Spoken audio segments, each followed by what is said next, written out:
We are a little bit north, I would say, in Toronto. The house is situated on a ravine, which is spectacular, and I'm standing in the kitchen.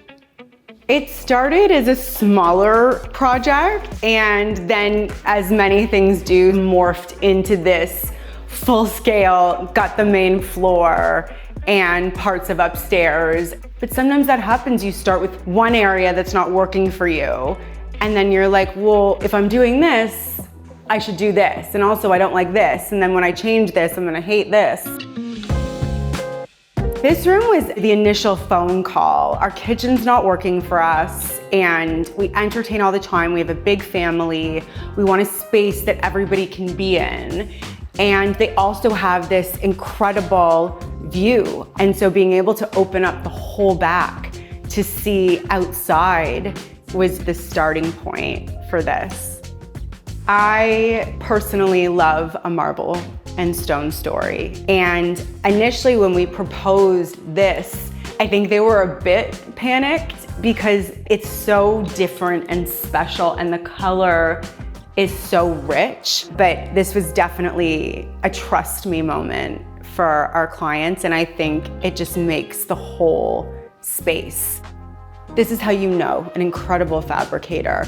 The way that they match things up without them looking like book matched, really thinking through like, okay, this is gonna be our hood piece, but we want this vein to carry down here, and look, we have this veining that's running through here. Visually, it makes sense to have it continue all the way down here so it looks consistent.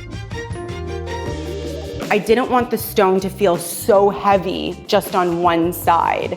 We have cabinetry that goes full height this side, and then we have a window on this side. So the thought was, if we clad the gables in stone, because we have to have gables, there's different appliances in there. So you can't just have each door connect. There needs to be a separation. And this was the idea for balance and to connect that stone throughout the space. And then we paired it with a fireplace stone that I think is equally as interesting, but a little more subdued. So the details on it, these blushies and browns and cream colors, are a beautiful complement to this. And I think the sheer scale of the fireplace makes it a magnificent moment. Previously, the TV had been on the back wall. So everyone is sitting with their back facing the kitchen. And it's always my goal to try and do rooms where when you walk in, you're not sitting with your back to anybody, so that you can converse, people can run around, you're hanging out in here, you can sort of peep over and see that, and then the TV isn't the first thing you see. Adding character to a space, giving it like visual interest, I think applied molding is an amazing way to do that. And it's actually a much better price point than, for example, wall paneling. We played with this in an interesting way. So, doing a cutout at the corners so it wasn't just fully squared. Just small details like that gives it this layered feeling. It's a funny thing, because in theory, the floor shouldn't work with the hallway. They're two very different approaches. This floor is brand new, but we selected something from a company called Monster that I love so much that feels old. It feels like we uncovered it somehow in like perfect condition. And the tile, we wanted to do something that felt loud and fun, but still really chic and unexpected. I think this is a scary floor for some people to commit to, but I think it's one of the moments that makes the house. At the front of the house, there's a more formal living space and dining room. Again, we wanted them to be two unique spaces, but they're right next to each other. We lime washed one room and high glossed the other. It's, again, a really beautiful juxtaposition, but works so well together. I love the stone detail on the entryways. I think that it's one of those things that just makes it look so luxe and beautiful. And again, you might not see it first, but as you stand in the space and move through it, it catches your eye. We always start with floor plans. Before we've picked anything, we want to do furniture layouts to see what's going to work and what direction we're going in. And I knew we were going to have 2 round sofas in there because we had planned it that way. Our client loves color and she wanted it to feel like whimsical. And what's more whimsical than floral? But it's not like your grandma's floral sofa, it's uber chic. And they loved it. They were like, let's do it. We don't know what this is gonna look like and we're gonna trust you and let's do it. And I think it's like a pretty fabulous moment to walk in and to see that. We wanted a stone coffee table and it had to be a very specific size.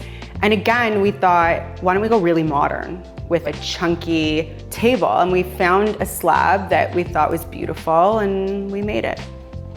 There's amazing companies that create stone mantles like this, and the process is similar, if not the same, as the way they were carved previously. It's quite detailed. We wanted a mantle, it felt almost like Parisian. We wanted it to look like that was an original part of the house, and we did all of this around it. In fashion, you can try different specific looks, right? You're going for this, you're going for this, but I feel like when it comes to interior design, it's about curating pieces that you just love and that complement. There needs to be some flow to a space, but I think the things that are the most interesting are the things that are the most unexpected. The principal ensuite just wasn't even part of our initial scope, but as we got into this, what came out, they were both, we just don't like our room and it feels so drab. And I really do think that your bedroom is one of the most important places in the house. It's where you start your day, where you end your day. And so taking elements that felt really classic, like a glass chandelier, but in that bright blue, gorgeous, hand-blown situation, feels different. The headboard is so oversized, but I think the shape of it feels quite traditional, mixed with the bespoke burl wood and stone nightstands. Like there's just this really pretty, feminine, but not too girly mix in there. And then we did the applied molding and applied the textured wallpaper on the inside. That little hit of blush on the ceiling. It's just all of these little things that came together. The sauna in the bathroom was their one existing thing, and they use it and they loved it. So there was no reason to rip it out. So we built everything around that.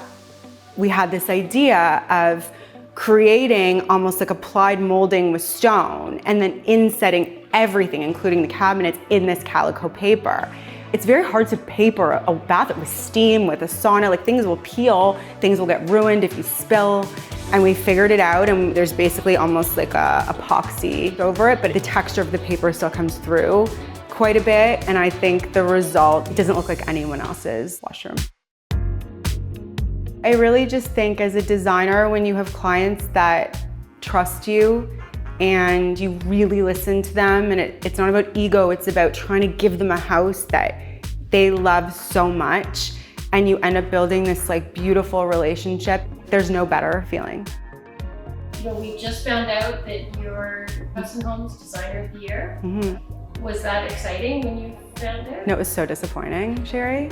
I like cried myself to sleep, and I'll never recover. Having Linda Reeves call you and tell you you're House and Homes Designer of the Year, it was, I think I like spit out my water.